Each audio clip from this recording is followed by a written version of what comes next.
यदि आप दाहिने हाथ से दान किसी करते हैं तो बायां हाथ न जान पाए, बाएं हाथ को सड़क न लगे कि हमने दान किया है।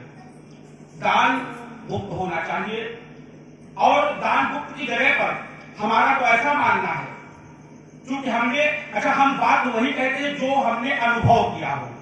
आओ करके सीखे, कक्षा 4-5 की किताब में लिखा होता है, विज्ञान किताब में आओ करके सीखे, उसको करें, उसके बाद में आपको लगे कि अच्छा है, सही है, तो ही मानिएगा क्योंकि हमने अनुभव किया है। याद करिएगा कि एक बात हमको याद आ गई, बहुत बढ़िया, हम अपनी बात को इस मिनट में सारी समाप्त कर देते हैं। बात याद आती है कि एक बार की बात है, हमारे पिताजी नहीं रहे और जब हमारे पिताजी मरे थे तो हमारी उम्र थी 11 साल। मेरी माता जी घर में थी तो लोगों ने बताया कि उनके फंड का पैसा आपको बनाना पड़ेगा उत्तराधिकार प्रमाण पत्र। हम गए यहाँ से, उस समय ट्रेन का 2 रुपया पड़ता था, बड़ा गंभीर विषय, सुनने वाला विषय है, अपने जीवन में उतारिए इस चीज को। 2 रुपया पड़ता था ट्रेन का किराया। मेरी माता जी किसी के घर से 5 रुपया मांग करके ले आए। 2 रुपए का हमने टिकट खरीदा, ट्रेन पर बैठे हरदोई पहुंचे। तो जब दफ्तर में पहुंचे करना वाले तो वहां पर एक लोधी के ठाकुर साहब नौकरी करते थे, उन्होंने हमको एक पत्र लिख के दिया, कहा कि तहसील में चले जाओ और वहां एप्लीकेशन देना, वहां से बन जाएगा। हम वहां से 1 रुपया रिक्शा का किराया दे करके तहसील में गए और हमको बड़ी भूख लगी, बड़ा विलक्षण विषय, बड़ी भूख लगी। तो वहां जो कानून को बैठे थे उनको हमने दिया वो पत्र, कानून को ने देखा और मेरा हमसे पूछा तुम्हारी माता जी आई? हमने कहा वो नहीं आई, अभी आए हैं। उन्होंने हमारा कागज फाड़ के फेंक दिया।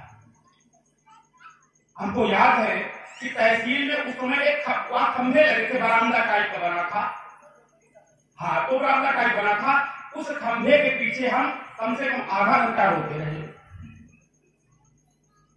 फिर वहां से हम चले, इस तरीके से पूछते हुए एक स्टेशन पहुंचे तो रास्ते में एक जगह पर गुड़ वाली मिठाई बिक रही थी, जिसको लोग फुलैया मिठाई कहते हैं। हमारा बड़ा मन कि थोड़ी सी मिठाई खा लेते, बड़ा मन हमको, बड़ा मन, लेकिन मेरे पास रुपया केवल 2 ही बचे, वो भी टिकट के लिए। हम भूखे चले आए घर, नहीं खाई वो मिठाई, शायद वो 50 पैसे की मिलती ज्यादा, लेकिन मेरी वो औकात नहीं थी 50 पैसे की मिठाई खा सकते। घर को चले आए, लेकिन हमने कभी भी अपना ईमान नहीं बदला, अपना नियम नहीं तोड़ा और भगवान की दया से एक बहुत दिन था, धीरे धीरे दिन बढ़ते रहे, समय बीतता रहा, लेकिन आज का समय फिर वो आया कि किसी से अगर हम कहते 10-50 हजार रुपए के लिए तो शायद तो हमको मना न करे, हमसे तो कह दे, हम भी ना मना करें। ये क्यों और किस लिए? कि हमेशा हमने भगवान का सहयोग नहीं छोड़ा, भगवान का साथ नहीं छोड़ा। हरदोई और लखनऊ में हमारे स्वास्थ्य को लेकर के डॉक्टरों ने जवाब दे दिया, लेकिन भगवान का साथ नहीं छोड़ा। हमेशा ईश्वर के पास बैठे रहे और हमेशा ये कहते रहे कि हे भगवान, जो भी करते हो तुम ही करते हो। इसलिए हमने करके देखा है कि अगर भगवान के समीप जाओगे तो कभी तुम खाली हाथ नहीं आओगे, ये निश्चित है। खाने से घटता भले हो, लेकिन खिलाने से हमेशा बढ़ा है, देने से हमेशा बढ़ा है, लेने से भले घटता है। ये हमारा व्यक्तिगत अनुभव है और जो भी हमारे अनुभव को मान करके चलेगा, ये मान लीजिएगा जीवन में सदैव सुखी रहेगा, इसमें कहीं पर से कोई संदेह नहीं, और कहीं पर से कोई संदेह है ही नहीं। दूसरा, लालच कभी नहीं करना चाहिए, लोभ कभी नहीं करना चाहिए, और हमारे ये रक्त में बसा है कि हम कभी लोभ नहीं करते, किसी से हम कभी मांगते कुछ नहीं, जिज्ञासा नहीं रखते। अभी कथा का जब प्रारंभ हुआ बड़ी प्रसन्नता हुई। कैसी प्रसन्नता हुई कि हमने मात्र इतना भर कहा कि श्रीमद् भागवत की कथा होना कई बच्चों का मन था श्रीमद् भागवत की कथा हो। हमने कहा जरूर होगी, लेकिन भैया यहाँ पर मिट्टी बहुत बड़ा ढेर लगा था। हमने कहा साफ सफाई होगी, व्यवस्था होगी, कैसे हो पाएगी। सवेरे उठ करके हमने देखा कोई हमारा फावड़ा ले जा रहा है, कोई खुरपा ले जा रहा है, और कम से कम 20 लड़कों ने मिलकर के पूरा सफाई कर दिया। हमको लगा देखो कितनी बड़ी श्रद्धा है। हमने सहयोग के लिए किसी से नहीं था। किसी ने कहा कि हमारा 1100 रुपये शामिल करो, किसी ने कहा हमारा 2000 रुपया शामिल करो, किसी ने कहा 500 रुपये शामिल करो, कोई कहा। हमने कहा भैया आटा बहुत है, काहे भेजोगे? कहा नहीं वो भेजेंगे हम। तो हमने कहा भेजोगे तो फिर हमारे प्रयोग में आएगा। लेकिन भेजा, तेल भेजा, रिफाइन भेजा, कुल मिलाकर के। लेकिन यह देखिए भगवान के प्रति आस्था और श्रद्धा, ये भगवान के प्रति श्रद्धा और आस्था। अभी एक हम मतलब कहने में हमको बड़ा अच्छा लग रहा है कि हमारा विवाद चल रहा था छोटा मोटा हमारे भाई से 1100 रुपये को लेकर के। ठीक, तो विवाद में ये हुआ कि हम जो है छोड़ने के लिए तैयार नहीं और ये देने के लिए तैयार नहीं। विवाद चला और विवाद का निष्कर्ष ये निकला कि ये कहा जाए सोचो फिर बताइए। राकेश पीएसी वाले, उन्होंने पैसे इनको चढ़ा दिए। इन्होंने कहा तो भगवान के कहे, हमने कहा यार नहीं माने। अब अभी वो उनकी पत्नी हमारे जेब में पैसा डाल करके गई, तो हम देखो बाद निकाल के वो 1100 रुपया। ठीक है, तो हमने कहा 2200 रुपये।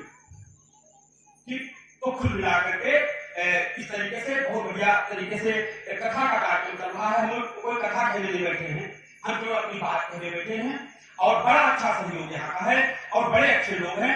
इसके लिए हम सादर आभार व्यक्त करते हैं। इस तरीके से अगर भगवान के प्रति श्रद्धा भाव व्यक्ति का बना रहे तो कितना अच्छा और कितना बढ़िया। हम तो चाहते हैं कि ये कार्यक्रम 7 दिन के बजाय महीनों चलता है, लेकिन हम कुल मिलाकर के 7 दिन का कार्यक्रम 7 ही होगा, 8 दिन का भंडारा होगा। लेकिन धन्य है हमारे गांव वाले, कोई कुछ भी कहता हो, लेकिन धन्य है वो लोग जिनका आर्थिक और मानसिक सहयोग कितना बढ़िया रहा है। और कल हम जिन्होंने बिना कहे बिना मांगे सहयोग राशि इकट्ठा की है, सबकी सूची बनाकर के कल हम सबको बताएंगे कि इनका सहयोग मेरी कथा में कैसा और कितना रहा है। दूसरा खैर एक बात रही अलग की, तो भगवान का नाम वास्तव में जो भी लेता है श्रद्धा से लेता है, ईश्वर की इच्छा जरूर पूरी करता है। जरूरी नहीं कि आप मंत्र जानते हो, जरूरी नहीं कि आप तंत्र जानते हो, कोई आवश्यकता नहीं है। आपका मन निर्मल होना चाहिए। यानी जिसका पार भी कृष्ण की लीला सुना रहे हैं हमारे भाई, जिसको यानी ब्रह्मा जी नहीं जान पाए, जिसको विष्णु भगवान नहीं जान पाए, जिसको शेष भगवान नहीं जान पाए, ऋषि मुनि नहीं जान पाए, जिसको कोई नहीं जान पाया, उसको साधारण व्यक्तियों ने, साधारण संतों ने समझ लिया, वार्ता करी और जान लिया। एक जगह मैंने पढ़ा था कि कृष्ण जो पार्वती परमात्मा है, पूर्ण परमात्मा है, जिसका अवतार 16 कला से है, उसको अहिरों की बिना पढ़ी लिखी महिलाओं ने उंगली पर नाच नचा डाला। ये भाव है। मंदिर में आप दर्शन करने जाते हैं, आवश्यक नहीं आप नहा करके जाएं, जरूरी नहीं है कि पूजा की थाली लेकर के जाएं, जरूरी नहीं है कि जूता चप्पल बाहर निकाल करके जाएं। हो सकता है कि जूता चप्पल पहन करके अंदर जाएंगे तो गंदगी हो जाएगी, ऐसा हो सकता है, लेकिन तुम्हारे अंदर वो ललक होनी चाहिए कि हम भगवान से मिलने जा रहे हैं। वो श्रद्धा होनी चाहिए कि आप भूल ही जाए कि हम पैरों में चप्पल पहने हैं, ये भूल ही जाए कि हम नहाए कि नहीं नहाए हैं, सीधा भगवान के पास चले जाना। मेरे प्यारे, भगवान के पास शुद्धता की आवश्यकता नहीं है, भगवान को धन की आवश्यकता नहीं है। ये तो जो भी मांगा जाता है, हमारे आचार्य जी जो भी मांगते हैं, जीव को उपार्जन के लिए मांगते हैं। और हम तो ये कहते हैं कि धर्म जहां व्यवसाय बना है वहां धर्म का ह्रास हुआ है। धर्म का व्यवसाय कर नहीं होना चाहिए, धर्म को व्यवसाय से नहीं होना चाहिए। जो भी श्रद्धा हो दे जाए, अच्छी बात है, ना श्रद्धा हो ना दे जाए, उसको भी आशीर्वाद है। जो नहीं दे जाता है, जो दे जाता है, उसको भी आशीर्वाद है। व्यवसाय कर नहीं होना चाहिए, व्यवसाय नहीं होना चाहिए, धर्म व्यवसाय नहीं है। और भगवान का नाम किसी भी तरीके से ले, कल्याण होगा, मंगल होगा। बहुत पहले में बात कहा करते थे, को याद आ गई, एक मिनट अपनी बात बताएं। बहुत पहले भागवत में ऐसा कहा करते थे, वो बात को याद आ गई अभी कि हम लोग बैठते हैं पहले गुरु की वंदना करते हैं, और सच बताएं हमने गुरु किए नहीं। वंदना तो हम करते हैं लेकिन हमने गुरु किए नहीं है, तो यही मान करके चल लेते हैं कि गुरु ब्रह्मा गुरु विष्णु गुरुदेव महेश्वराय से मान लेते हैं, गुरु किए नहीं है। लेकिन प्रत्येक व्यक्ति के जीवन में गुरु का होना अति आवश्यक, क्योंकि बिनु गुरु भवनि तरई न कोई, चाहे विरंत शंकर सम होई। बिना गुरु के भव सागर पार नहीं किया जा सकता, क्योंकि भक्त और भगवान के बीच में केवल गुरु ही ऐसा है जो भक्त का एकाकार भगवान से कराता है। एक बार एक यादव जी भैंसे चरा रहे थे, उनके घर में बहुत दूध नहीं होता था। कहीं से एक संत जी आ गए। संत जी ने कहा, भैया क्या तुम इसी गांव के रहने वाले हो? कहा, हाँ इसी गांव के रहने वाले हैं। कहा, भैया हमारा मन है, भूख लगी है, तो जलपान हो जाएगा। कहे, महाराज चलो, तुम्हारी दया से हमारे घर में बड़ी भैंसी लगती, दही रखो। संत चले गए, और संत जी जैसे ही गए, वो भीतर यादव जी अपनी पत्नी को बताए कि वो संत जी आए हैं, उनको एक कटोरे में दही दे दो, उनको पिलाए। जैसे वो कटोरे में दही लेकर के बाहर गए, संत जी ने कहा, भैया क्या तुमने कहीं गुरुमंत्र लिया है? जब ऐसा पूछा तो यादव जी कहे, हम गुरुमंत्र जानते ही नहीं। कल आखिर तुमने गुरुमंत्र लिया? बिना गुरुमंत्र लिए हुए व्यक्ति के घर में खाना खाना पाप है, भोजन करना पाप है। कहा, तुमने गुरुमंत्र लिए नहीं है, तुम्हारा भोजन कैसे करे? तो वो यादव जी कहने लगे, पहली बात तो हम जानते हैं गुरुमंत्र हो चुका है। तो कहे, फिर तुमको ऐसी प्रेरणा कैसे मिली कि जो दरबारे में आ जाए उसको बिना भोजन के नहीं लौटाना चाहिए?